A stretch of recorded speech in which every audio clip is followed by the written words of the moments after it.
Yo, sorry I look different from the video I just uploaded. I was more dressed up for that one because I was about to leave to go hang out at a friend's place. Then I got home, ate. I mostly edited it over there, so that's why I was able to upload it. But got here, ate, took a bath. My hair's still wet from the bath because I just had an idea for a video. For context, right? My first video that I recorded for this channel was discussing RWBY, right? I was talking about missed opportunities, and I recorded it while I was washing dishes, and you could barely hear me, even with my AirPods on, right? So I didn't upload it. Then I recorded another video on Sunday that was, again, me discussing RWBY, but it was you could hear me better, but it was very unorganized, very all over the place. I wasn't really satisfied with it. I wasn't happy with how it was going. So halfway through, I was just like, nah, I deleted it. Today, I actually have like a theme, something I want to talk about specifically, instead of just generally rambling about RWBY. So for some context, I got back into the RWBY mood because I think it was a Judgmental Critter. She had uploaded this series, her own RWBY rewrite called, I think, Reverse Fates. And it got me thinking back about the other RWBY rewrites I'd seen. Unicorn of War did one. Celtic Phoenix had done a lot more uploads in his rewrite series ever since I stopped watching it, because I think when I first watched it, he only had 3 volumes out, right? Now he has, I think, 6. I'm starting 6. I don't know if he has 7 out yet, but that's besides the point, right? That's what's got me into the RWBY mood, right? And then I started listening to the music again, because last time I really went out of my way to listen to the whole soundtrack of a new season, right, was Volume 5. Because, of course, Volume 4, I was excited. Banger season, banger OST. Volume 5's OST, I remember the release. I was a little bit disappointed, mostly because of All Things Should Die. If you guys remember, that was the song that played during the fight with Raven versus Cinder, right? And during that fight, the little snippet we got, amazing. But that's pretty much the only good part of the song. At least in my opinion, it's the only part I really liked. The rest kind of felt kind of samey, low energy, generally. It's like they tried to do Die again. Remember Die from Volume 2? It just didn't work right. So when Volume 6's OST came out, like, I was excited for Miracle. That was a banger. Then I listened to One Thing and kind of lost me. And then I just really didn't bother checking out the rest, right? Volume 7 came out, didn't check it out. Volume 8, Volume 9. But then I watched, Judgmental Critter did a video talking about her favorite RWBY songs. And I heard some other ones that I hadn't heard before, and I was like, I'll check them out, right? So I went back to Volume 5. I re-listened to a lot of the songs there, and one that stood out for me that I didn't really like before was Smile. It's Ilia's character song. I'm here to talk about Ilia, if you can't tell by the title and thumbnail. She is probably... Okay, I don't want to say the most wasted character, because for what she does get, she's good, right? My only issue is that they came up with, coincidentally, such an amazing backstory for this character that it's so much of a shame that her role in the story is what it is. Not because she's an antagonist, but because ultimately it means we meet her at the end of her character journey, right? And okay, just listen to the idea, right? Hold on, give me a second.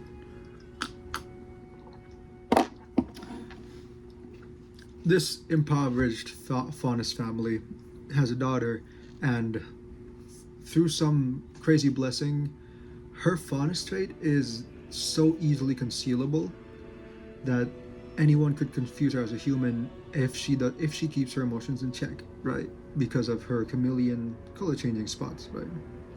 Color-changing skin, rather.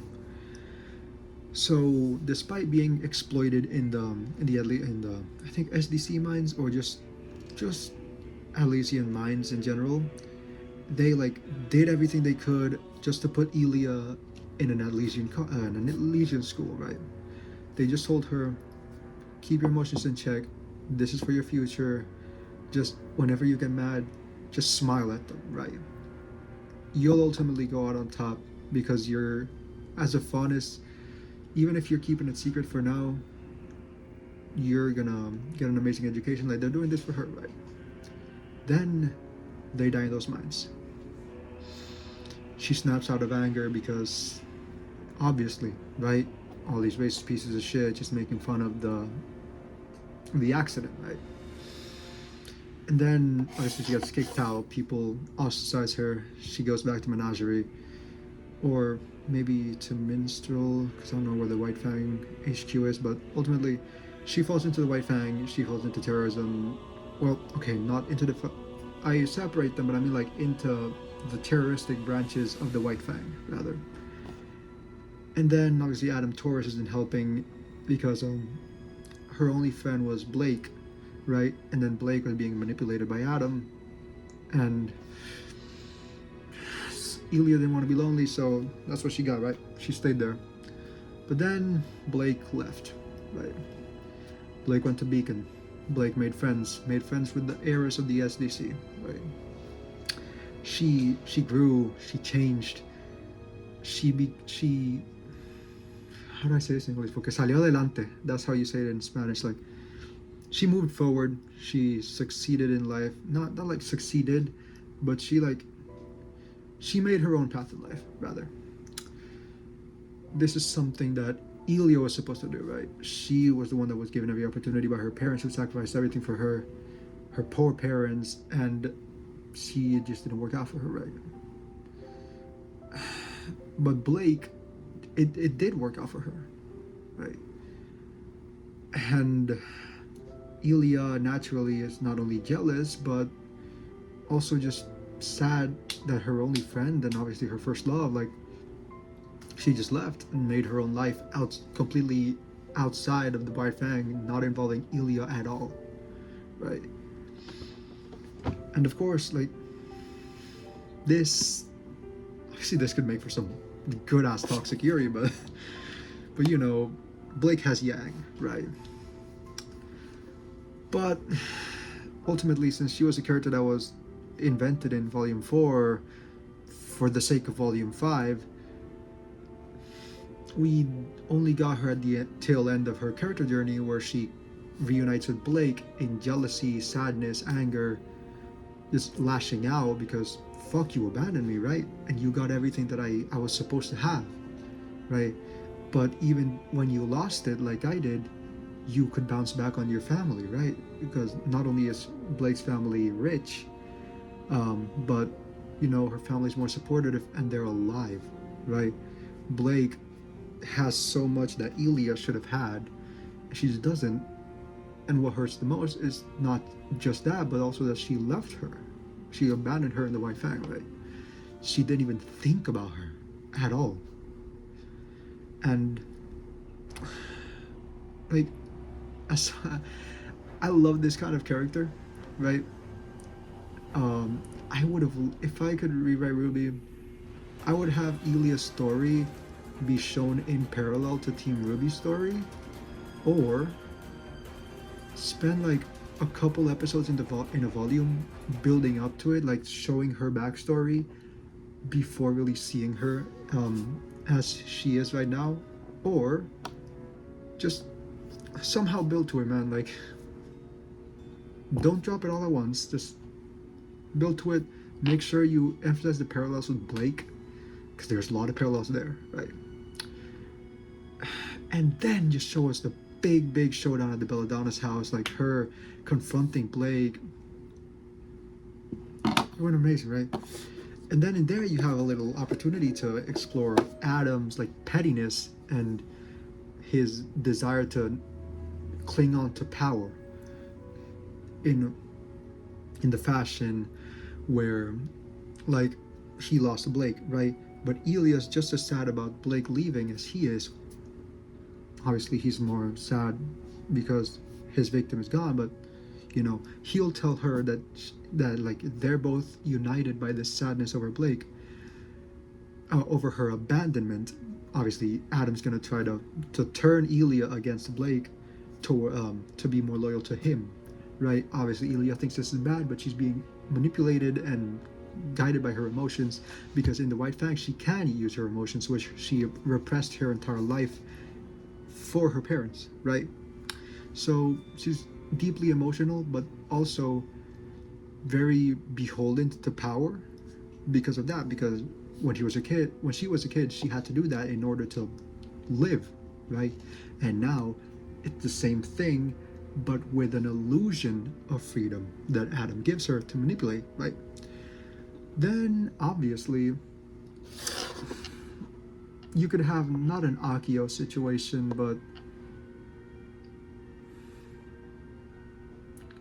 not really grooming, but just Adam manipulating Ilia and trying to get out of her what he wanted to get out of Blake. But obviously he fails because Ilia isn't interested, right? She's gay, like she's into Blake. She loves Blake.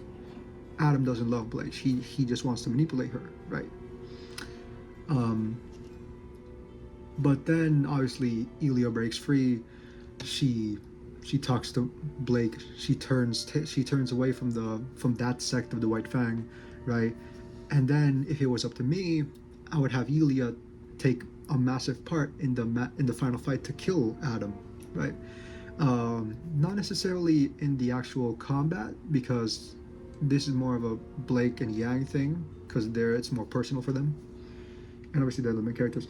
But like, let's say Ilia runs support, right? Like she helps knock Adam's weapons away, or she helps like knock him down into the cliff, or just fuck with him, right? Run support to help the battle, while Blake and Yang do most of the actual damage. So it's a collaborative effort between all three of them to, defeat their abuser, right? That would have been so much better, right? Oh, okay, not better. That's very presumptuous. It would be so much cooler, I would say.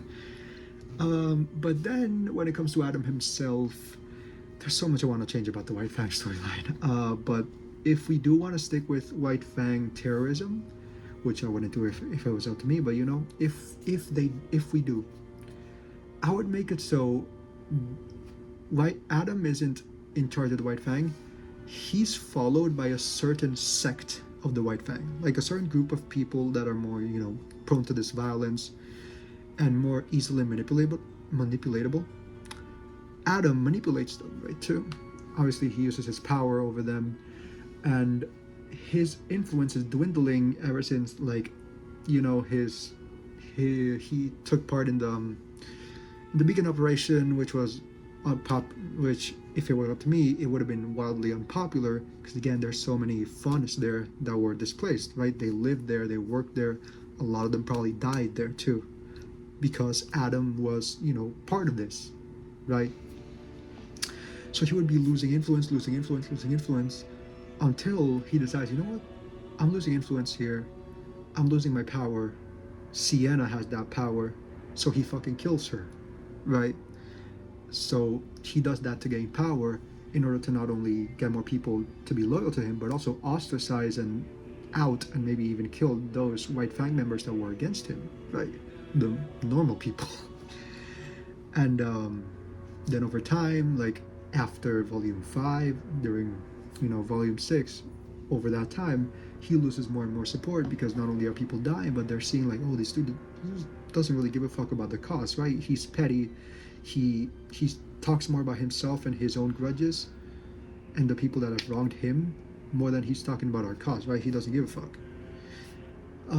To emphasize the fact that Adam doesn't represent the White Fang, nor does he represent the fight against oppression. He is a victim of oppression, 100%, but he is more selfish and manipulative, and he's a selfish and evil person on a personal level that doesn't represent the White Fang. So the White Fang, eventually, they'll kick him out. They'll denounce him.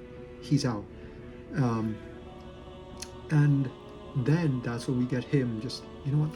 Fuck it. One final hunt. I'll stake everything I got to just go kill Blake. So he's all alone going out to kill Blake. It's just this pathetic last-ditch effort, all on his own, to just scramble to try to get the little bit of power he has left and just kill her. because, you know, he's a crazy manipulative man, right? But then obviously this fails. Maybe Ilia comes across this information because some other White Fang dudes told him like, yo, this yeah, we kicked him out, and like, didn't you hear? And she's like, what? And yeah, and apparently he's going out to, it's not Mantle, is it Argus, the town where they end volume 6 in? I don't know, but he's going over there, and Ilia's like, oh, I think Blake is headed there, right? Because that's where the train was headed when we left her. So she goes, she finds Adam, she runs support, and then they kill him, right? And there goes Adam, dead in a ditch after losing his White Fang power, losing his position because he got carried away, right? Because he wasn't leader of the cause, right? Which would also not only emphasize who he is and make it less vague as to what the show wants to tell us about him, but also it would be less ambiguous as to what kind of organization the White Fang is, because it wouldn't be painting the White Fang as a bunch of evil goons. It would be painting them as a group of people fighting oppression with some leaders that are just horrible, selfish people that are using that to cosplay, right? Which would, you know, make people not like Adam, which, you know, but not like him as a person, right? You know what I mean? But then, like, again, it would not solve the problem with the White Fang, but alleviate a little bit, put a little bandage over it. And ideally, if it were up to me, in volume 7, I would squeeze in like one scene, right, where Blake, they're just walking across the campus, right, in the Atlas school. She hears someone mention Ilia, and then she starts eavesdropping, like sneaking around to try to listen to this conversation. And it's these girls who are like, oh man, I wonder where she is. I wish I could have said something. I wish I could have been more aware to help her. It's like maybe Ilia's old friends, that maybe they were a part of her bullying after she was exposed to fondness, but let's say they're regretting it. They miss her. They regret having acted that way towards her. They regret not being ignorant and not supporting her. And then maybe they mention, man, she had the prettiest smile, right? She was kind to everyone, which not only reflects on Ilia's character, but also, you know, it's a reference to the character song Smile, which we know the reason why she smiled, because she was angry, but she couldn't show it, right? And it's just to show that Ilia had people that cared about her even over there, right? Obviously, Blake would be very emotional with this. And if it were up to me, I would pay this off by having a big scene later on in maybe one of the final battles, right? Where Ilia, possibly leading a new White Fang, would appear at the battlefield, save a bunch of people, right, from like a bunch of Grimm, or hell, maybe Mercury or something. She saves them and then looks into the crowd, and in that crowd, it's her old classmates that are happy to see her again, like, oh my god, you're okay, you're doing so well, like, little reunion, right? Just kind of to show Ilia that she does have people that care about her, right? She's not alone. Because obviously they only came up with it in retrospect. They just happened to come up with a good backstory. But Ilia's backstory is so good. She's just a character that I really would have loved to see explored, to see her story happen on screen, right? I really would have preferred it. But, you know, RWBY is what it is right now. We have what we have. And fan works always exist. Rewrites always exist. Like I said, I'm watching Celtic Phoenix's rewrite right now, which was amazing. The ending to his rewrite of Volume 6, to Volume 5 was... I was crying, man. But yeah, I really would have liked Ilia to be explored more. There's a million things you could change about the White Fang storyline to make it a lot better. But yeah, those are just my thoughts on Ilia. Thank you for watching, and yeah, see ya.